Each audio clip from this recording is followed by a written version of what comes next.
क्या दोस्तों, India full China again. Basically आप देखोगे तो थोड़े समय पहले इंडिया ने एक नोटाम जारी किया था 3550 किलोमीटर का, जहां पर इंडिया एक सबमरीन लॉन्च बैलिस्टिक मिसाइल को टेस्ट करने वाला था। हालांकि कौन सी मिसाइल थी इसका जिक्र उस समय पे नहीं किया गया।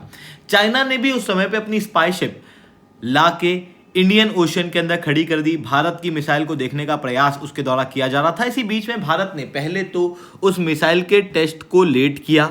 जब शिप वहां से गई उसके बाद भारत ने रातों रात इस मिसाइल को टेस्ट कर लिया है, और जिस मिसाइल को टेस्ट किया है you will be shocked. It is K4 और K5 मिसाइल, जो अभी के लिए बताई जा रही है। कई सारे मीडिया आर्टिकल्स आप इसके ऊपर देख सकते हो। तो क्या एग्जैक्टली हुआ है इस एमएस चौहान डिटेल में आप लोगों के साथ में चर्चा करूंगा, बट उसके पहले आप लोग मेरे साथ में सासी10 टेलीग्राम ग्रुप के ऊपर जुड़ सकते हो। मेरे क्लास की अपडेट, पीपीटी, पीडीएफ सब कुछ आपको यहाँ पे मिल जाएगी। यूपीएससी सीएससी की तैयारी करना, इंडिया के टॉप एजुकेटर से ऑफलाइन क्लासेस के अंदर पढ़ना है, आप लोगों के पास में अच्छा मौका है। अनअकैडमी अब केवल ऑनलाइन ही रहा है, अनअकैडमी अब ऑफलाइन भी आ चुका है। जुड़ना चाहते हो तो इस नंबर पर कॉन्टैक्ट कर सकते हो। इसके अलावा मंथली करंट अफेयर्स की मैगजीन, प्रीवियस ईयर के क्वेश्चन, प्रीलिम्स के मॉक टेस्ट, एनसीईआरटी के नोट्स की समरी, इंडिया ईयरबुक की summary free of cost download करना है। नीचे डिस्क्रिप्शन के अंदर मैंने लिंक दी हुई है, वहां से आप लोग डाउनलोड कर सकते हो। चलिए दोस्तों, समझने का प्रयास करते हैं यहाँ पे क्या हुआ है। बेसिकली रिसेंटली इंडिया ने K4 मिसाइल टेस्ट की है। हालांकि कई सारे मीडिया आर्टिकल्स हैं जो क्लेम कर रहे हैं कि जो मिसाइल है वो K5 थी, बट अगर आप स्ट्राइक रेंज की बात करेंगे तो 3500 किलोमीटर के अंदर भारत की सबमरीन लॉन्च बैलिस्टिक मिसाइल के अंदर K4 मिसाइल आती हैं। तो मोस्ट प्रोबेबली यहाँ पर K4 मिसाइल को टेस्ट किया गया है। अब आप कहोगे कि मोस्ट प्रोबेबली का मतलब क्या है? क्या हमें पता नहीं है कि कौन सी मिसाइल टेस्ट की गई है? देखो, जब भी हम लोग लॉन्ग रेंज बैलिस्टिक मिसाइल को टेस्ट करते हैं, अधिकतर आप देखोगे ना डीआरडीओ के द्वारा, ना भारत सरकार के द्वारा, ना ही किसी और संस्था के द्वारा बताया जाता है कि मिसाइल कौन सी थी और कितने किलोमीटर की रेंज वाली थी। क्योंकि बेसिकली बात ऐसी है कि यूनाइटेड नेशन के अंदर मिसाइल की रेंज के ऊपर एक लिमिट है, और भारत जो मिसाइल टेस्ट करता है बेसिकली बताया जाता है कि उन मिसाइल की रेंज और ज़्यादा ही होती है। हम थोड़ा कम करके बताते हैं ताकि हम यूनाइटेड नेशन की लिमिट के अंदर आ सकें। अब हम लोग जब लॉन्ग रेंज बैलिस्टिक मिसाइल को टेस्ट करते हैं ना, तो डर ये रहता है कि चाइना जो है वो यूनाइटेड नेशन के अंदर जाके मुद्दा उठाएगा। पहले भी इस तरीके की चीज़ें हो चुकी हैं।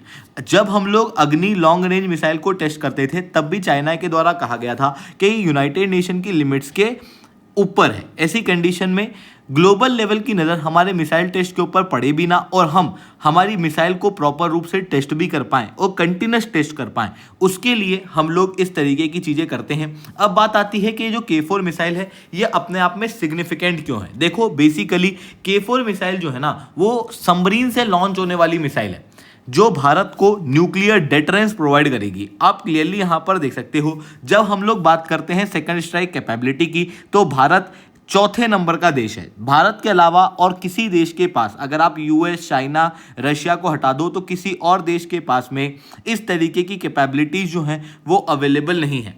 ऐसी कंडीशन के अंदर India is one of the significant country. अब अगर मैं बात करूं सेकंड स्ट्राइक कैपेबिलिटी की, तो समझने का प्रयास करना कि भारत करना क्या चाह रहा है।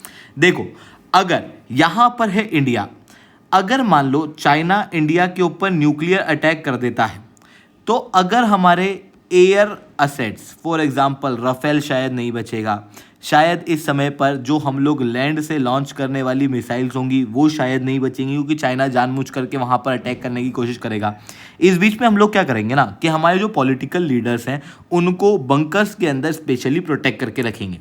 जैसे ही अटैक होगा उसके बाद जो पॉलिटिकल लीडर्स हैं वो सबमरीन के जरिए रिटेलिएटरी अटैक की घोषणा कर सकते हैं। क्योंकि अगर आप देखोगे तो हमारे पास में न्यूक्लियर कैपेबल सबमरीन्स अरिहंत और अरिघात अवेलेबल है।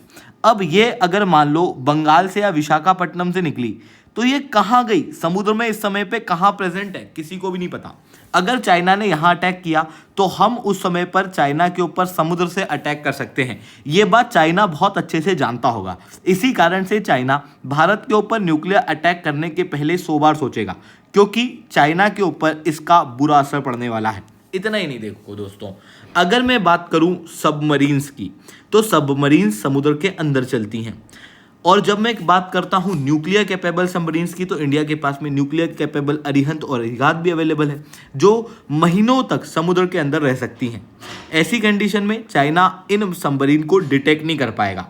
और भारत जब चाहे तब समुद्र के रास्ते से न्यूक्लियर अटैक चाइना के ऊपर कर सकता है। अब आप कहोगे कि मैं बार बार चाइना की बात क्यों कर रहा हूं। बेसिकली अभी तक जो हमारे पास में कैपेबिलिटीज थी, पाकिस्तान उसके अंदर इजीली ध्वस्त हो सकता है। अगर मैं बात करूं राफेल की, अगर मैं बात करूं और किसी लैंड लॉन्च बैलिस्टिक मिसाइल की, तो पाकिस्तान उसको रोक नहीं सकता। पर चाइना के केस में क्या है कि अगर हम लैंड से मिसाइल को लॉन्च करते हैं तो चाइना अपने जो एयर डिफेंस सिस्टम है इंक्लूडिंग S-400, चाइना के पास में भी S-400 है, तो चाइना उनको ऐसी जगहों पर डिप्लॉय करेगा इमीडिएटली कि वो उस मिसाइल को डिटेक्ट करके नष्ट कर दे।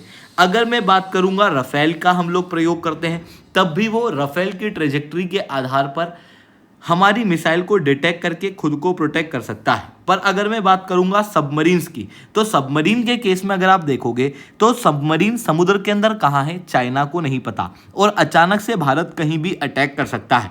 इस कारण से सबमरीन बेस्ड अटैक भारत के लिए काफ़ी ज़्यादा पावरफुल चीज हो जाती हैं। अब बात करते हैं, देखो भारत के पास में तो ऑलरेडी अरिहंत क्लास सबमरीन्स हैं और उनके अंदर तो ऑलरेडी बैलिस्टिक मिसाइल्स अवेलेबल थी, तो हम लोगों ने अभी इस मिसाइल का टेस्ट क्यों किया है, अब हम लोग ये K4 को क्यों डेवलप करना है। देखो अभी तक जो भारत के पास में सबमरीन के अंदर अटैच होने वाली मिसाइल्स हैं उनकी रेंज काफ़ी कम है, 700-800 किलोमीटर।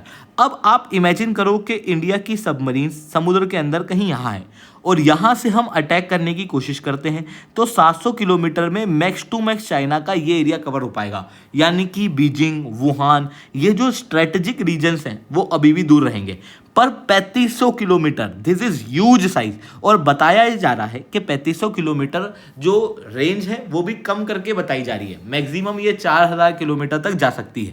ऐसी कंडीशन में हम लगभग पूरा चाइना समुद्र के रास्ते से ही कवर कर सकते हैं और पूरे चाइना के किसी भी इलाके के ऊपर अटैक कर सकते हैं।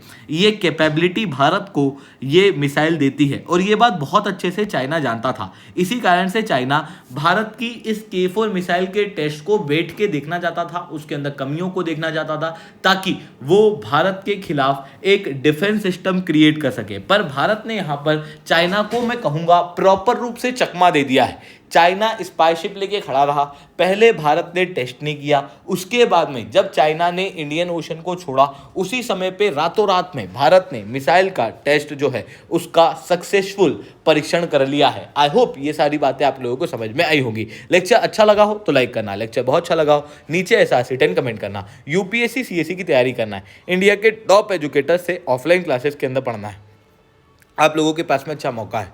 अनअकैडमी अब केवल ऑनलाइन ही रहा है, अनअकैडमी अब ऑफलाइन भी आ चुका है। जुड़ना चाहते हो तो इस नंबर पे कांटेक्ट कर सकते हो। इसके अलावा मंथली करंट अफेयर्स की मैगजीन, प्रीवियस ईयर के क्वेश्चन, प्रीलिम्स के मॉक टेस्ट, NCERT के नोट्स की समरी, इंडिया ईयर बुक की summary free of cost download करना है। नीचे डिस्क्रिप्शन के अंदर मैंने लिंक दी है, वहाँ से आप लोग डाउनलोड कर सकते हो।